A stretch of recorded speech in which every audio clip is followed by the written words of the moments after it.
নমস্কার বন্ধুরা, শঙ্করী কিচেনে সকলকে স্বাগত। আজ বেগুন দিয়ে এমন একটা রেসিপি শেয়ার করব যেটা কিনা আপনি এর আগে কখনো খাননি।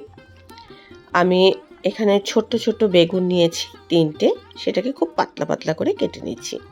আজকের রেসিপিটা দেখার পর আপনাদের যদি ভালো লাগে তাহলে অবশ্যই একটা লাইক, শেয়ার ও কমেন্ট করবেন। বেল আইকন সমেত আমার চ্যানেলটা সাবস্ক্রাইব করে আমার পাশে থাকবেন।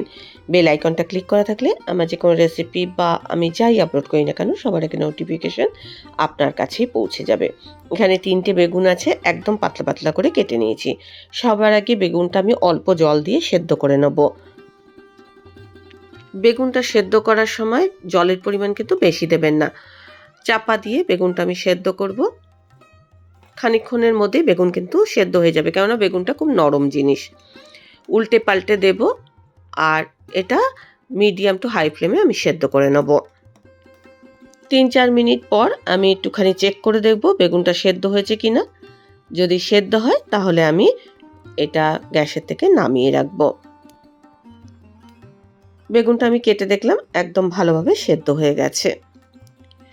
বেগুনটাকে আমি একটুখানি হাতার সাহায্যে ম্যাশ করে দিচ্ছি যাতে এটা ঘাটা ঘাটা মতো হয়ে যায়। আমার ঘাটা ঘাটা বেগুনই দরকার। বেগুনটা একটু ঘাটা ঘাটা মতো করে দিচ্ছি। আর এই রান্নায় আমি ব্যবহার করব হচ্ছে তেঁতুল। জলের মধ্যে তেঁতুলটাকে আমি ভিজিয়ে রাখছি। 1 চা চামচ সর্ষের তেল গরম করে নিলাম। এর মধ্যে 2টো শুকনো লঙ্কা ফাটিয়ে দিয়ে দিলাম। শুকনো লঙ্কার বেশ সুন্দর লালচে কালার এসছে।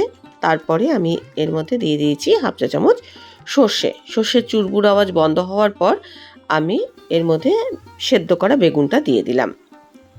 বেগুনের মধ্যে যে জলটা আছে সেই জলটা আস্তে আস্তে আমি শুকিয়ে নেব। আমি আজকে করছি হচ্ছে বেগুনের চাটনি। শুনে একটু আশ্চর্য মনে হলো, এটা খেতে কিন্তু অসাধারণ। স্বাদ মতো নুন দিয়ে দিলাম। এই রান্নায় আমি হলুদের ব্যবহার করব না, নুন দিয়ে ভালো করে আমি এটা মিশিয়ে নিলাম আর জলটা একটু শুকনো করে নেব। এখন দেখুন জলটা অনেকটাই শুকনো হয়ে গেছে। তেঁতুলের পাল্পটা আমি বের করে নেব। এখানে 2 ছড়া তেঁতুল আছে। যেরকম বেগুন হবে সেই অনুযায়ী তেঁতুলটা ব্যবহার করবেন। তেঁতুলের যে দানাগুলো আছে সেই দানাগুলো আমি ছেঁকে তেঁতুলের এই জলটা দিয়ে দেব। এই বেগুনের চাটনিটা আপনারা শেষ পাতে পরিবেশন করবেন। আর যারা নিরামিষ খাবার খান তাদের একরকম একঘেয়ে খাবার খেতে একদম ভালো লাগে না। নিরামিষের দিনে এই রেসিপিটা ট্রাই করতে পারেন। এখন আমি দিয়ে দিচ্ছি স্বাদ মতো চিনি। ভালো করে মিশিয়ে নিচ্ছি। আপনাদের মনে হতেই পারে বেগুনের চাটনি সে আবার কেমন খেতে হবে। একবার ট্রাই করে দেখবেন, আশা করছি আপনাদের ভালোই লাগবে। এটা ফুটতে ফুটতে অনেকটা ঘন আর থকথকে মতো হয়ে গেছে। আমার মনে হলো আরেকটু নুনের প্রয়োজন, সেই জন্য আমি আরেকটু নুন অ্যাড করে দিয়েছি। আর এটা দেখতে একদম ঘন ঘন মতো হয়েছে। এর মধ্যে আমি যে স্পেশাল জিনিসটা ব্যবহার করব সেটা হচ্ছে আম আদা।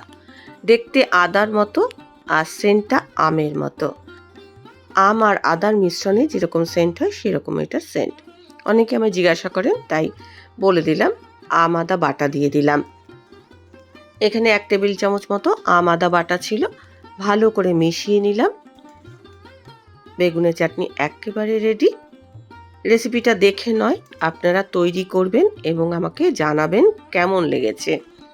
রেসিপিটা ভালো লাগলে অবশ্যই একটা লাইক দেবেন, প্রচুর প্রচুর শেয়ার করবেন। আমার চ্যানেলটা ভালো লাগলে অবশ্যই সাবস্ক্রাইব করে আমার পাশে থাকবেন। আজকের রেসিপি এই পর্যন্ত। দেখা হবে নতুন কোনো রেসিপি নিয়ে, নতুন কোনো এপিসোডে। এতক্ষণ আমার সঙ্গে থাকার জন্য অনেক অনেক ধন্যবাদ।